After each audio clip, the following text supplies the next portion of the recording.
my fellow bookworms? So, if at least half of you, have not read this book, then Book Talk, you have disappointed me. No, I am totally kidding. No, honestly, I have seen this book a couple of times on Book Talk, so I am assuming that most of you have probably read it. Assuming. So, today's book is You've Reached Sam by Dustin Tao. So, I love this book. This book was so good. I literally could not stop reading it. Like, oh God. Yes, if you've heard about it, the rumors are true. I did cry. And you probably will too if you read it.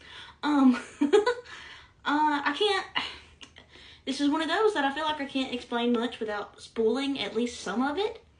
But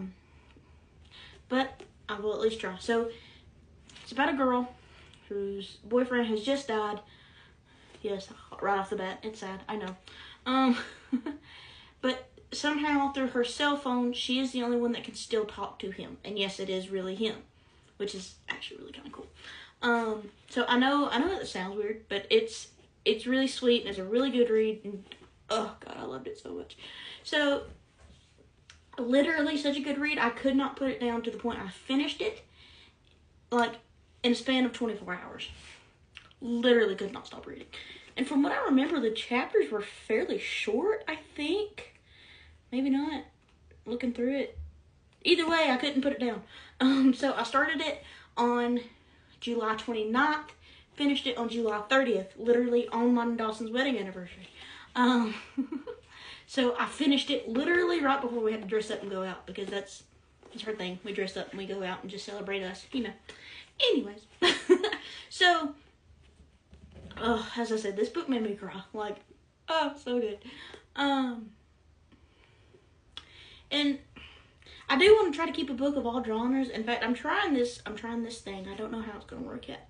But if it's a book on my shelf that I am keeping, I'm trying to put a little star on it. Can you see that? I was going to do colored stars for each genre I have. But I don't think that's going to work. So I'm going to have to change it up a bit. But either ways, so I want to try to keep a book of at least every genre. And that makes me feel every single type of way. And so, that probably makes me a dork, but I don't care. I embrace it proudly. So, that being said, and the fact that the book is physically in my hand, this book did stay in my collection. One thing I want to add is it had the sprayed pages, which is like kind of that colored. I don't know if you can see it in this light, but the pages are pink. Like the outside of the pages are pink, and it's so cool. But either way, oh, so good. Anyways, so it is Goodreads review time. So, on Goodreads, I gave You've Reached Sam 4 stars. And my review says, don't know what I was expecting, but it wasn't that. Just a cute book and such a good read. And yes, I had tears in my eyes by the end. I think I probably cried at least 3 times. Maybe. If I have my books correctly, I cried, I know, at least 3 times. But either way, good read. Highly recommend. Yeah. So either way, and I've seen it a couple of times on Book Talk, so I know y'all probably have too. But with that being said, I guess that's really all I gotta say about it. So, I guess that's all you get from me today. And, I do want to mention that I do take recommendations. I know that's in my bio, but either way, be on the point. So, there it is, and that's my review of You've Reached Sam.